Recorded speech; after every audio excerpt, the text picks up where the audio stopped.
Benvenuti sui canali del Festival Attovius, manifestazione di turismo esperienziale che si svolge dal 15 al 19 ottobre a Dolianova in Sardegna, manifestazione realizzata con il contributo della Regione Sardegna, Comune di Dolianova e la partecipazione e collaborazione dell'Associazione Dante Alighieri di Loughborough. Oggi vi parlerò della storia della Sardegna. Iniziamo.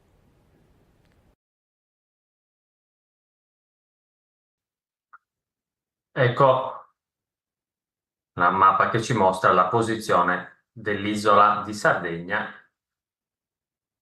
a ovest del continente italiano e possiamo apprezzare anche la particolare forma che ha l'isola, sembra quella di un sandalo e per questo motivo i romani chiamavano la Sardegna Sandalion.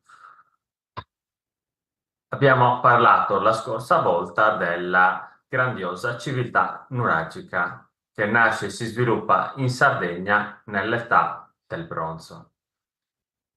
Cosa è successo dopo? Oggi lo scopriremo. A partire dal VIII secolo a.C., in Sardegna iniziano a arrivare i Fenici. I Fenici erano un popolo di commercianti, artigiani e navigatori che provenivano da alcune città-stato che si trovavano nell'odierno Libano. Lungo le loro rotte, i Fenici fondarono diverse città, tra queste nel Nord Africa, Utica, ma soprattutto Cartagine, che diventerà una superpotenza. E in Sardegna cosa fondarono i Fenici? Diverse città, tra cui Tarros nel Golfo di Oristano, Sulchi, Nora e Caralis, l'antica Cagliari. Successivamente ai Fenici si subentreranno i Cartaginesi nel governo dell'isola a partire dal VI secolo a.C. Dei Cartaginesi di quel periodo possiamo apprezzare in questa diapositiva la necropoli di Tuvigetu, che si trova a Cagliari ed è la necropoli punica, quindi cartaginese, più grande di tutto il Mediterraneo. Nel 238 a.C. la Sardegna diventa romana e lo sarà sino alla caduta dell'impero romano nel V secolo d.C. In questo periodo in Sardegna abbiamo tante testimonianze, tra cui a Cagliari il bellissimo anfiteatro romano, poi a Nora, la città già fondata dai Fenici e Cartaginesi, che poi viene monumentalizzata ulteriormente nel periodo romano e di cui ci rimane uno splendido teatro, diversi impianti termali, queste sono le terme a mare, l'impianto termale più grande di Nora, e questa è la villa dell'Atrio Tetrastilo, dal il nome che deriva da queste quattro colonne, tetrastilo, dove ci sono degli splendidi mosaici. Successivamente al periodo romano, al governo dell'isola ci furono i Vandali per circa un secolo, quindi dal V al VI secolo d.C. Dopodiché in Sardegna arrivarono i Bizantini, quindi l'impero romano d'Oriente. Di quel periodo possiamo apprezzare la Basilica di San Saturnino, una delle più antiche chiese di Cagliari e di tutta la Sardegna.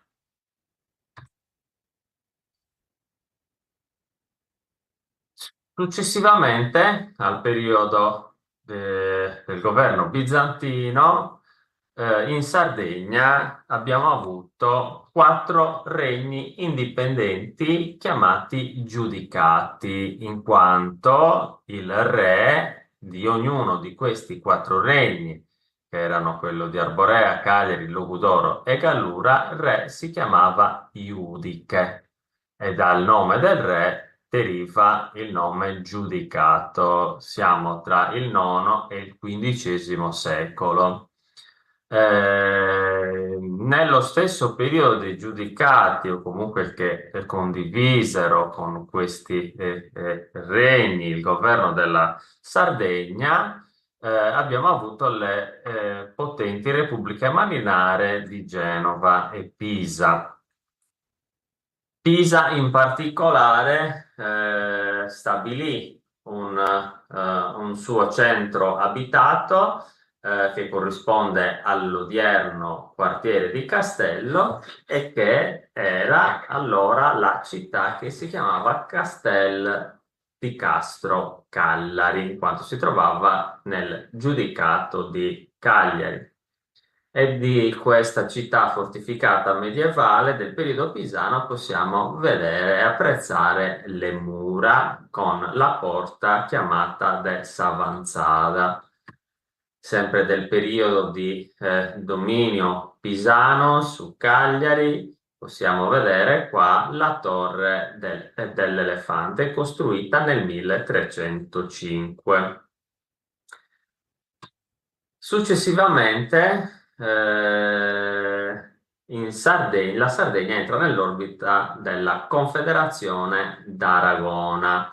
Questo periodo iniziò con la conquista di Cagliari nel 1324, quando sul Colle di Bonaria ufficialmente nasce il Regno di Sardegna. Come vedete, la bandiera dei Sardi dei Quattro Mori deriva proprio dal periodo della dominazione aragonese. Questo è il complesso monumentale di Bonaria, dove appunto, come abbiamo detto, è nato nel 1324 ufficialmente il Regno di Sardegna.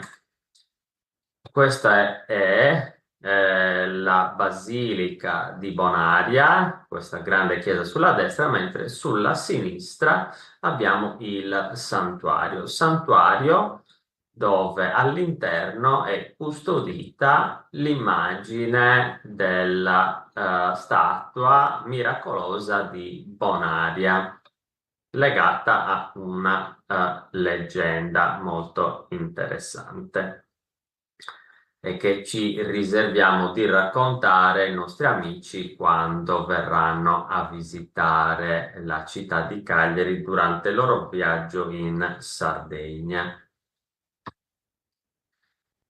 Questa è un'immagine del XV secolo, 1400, quando il Regno di Sardegna, dopo l'unificazione del Regno di Aragona a quello di Castiglia, diventa parte del territorio della Corona di Spagna.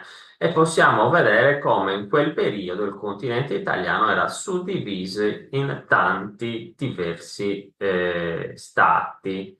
Ed è questo che è la grande ricchezza dello Stato italiano oggigiorno, che è un insieme di tanti piccoli stati che c'erano precedentemente all'unità d'Italia. Ecco da quali stati era composto il Regno di Sardegna nel 1720, quando a seguito del Trattato di Londra, l'isola e quindi il Regno di Sardegna diventa proprietà, della Casa Savoia, di cui Vittorio Amedeo II prende proprio il titolo di Re di Sardegna. Re di Sardegna che possedeva anche il Ducato di Savoia, Ducato di Aosta, Principato di Piemonte e la Contea di Nizza. E questo era quindi il territorio che componeva i possedimenti del re di Sardegna. Arriviamo poi alla conclusione di questa nostra breve presentazione sulla storia di Sardegna nel 1860, quando a seguito delle guerre di indipendenza e del risorgimento, il Regno di Sardegna raggiunge la sua massima estensione, che arriva quasi a includere tutta la penisola italiana. Il Regno di Sardegna il 17 marzo 1861 cambiò denominazione in Regno d'Italia e Vittorio Emanuele assunse per sé e per i suoi successori il titolo di Re d'Italia. Ecco l'evoluzione del Regno di Sardegna in Regno d'Italia. Vi ringrazio per averci seguito, vi do appuntamento la prossima settimana con un altro video dove parleremo di Sardegna e lasciandovi vi ricordo di continuare a seguire il canale Facebook e YouTube del Festival Atovius, manifestazione di turismo esperienziale che si svolge dal 15 al 19 ottobre a Dolianova in Sardegna. A presto!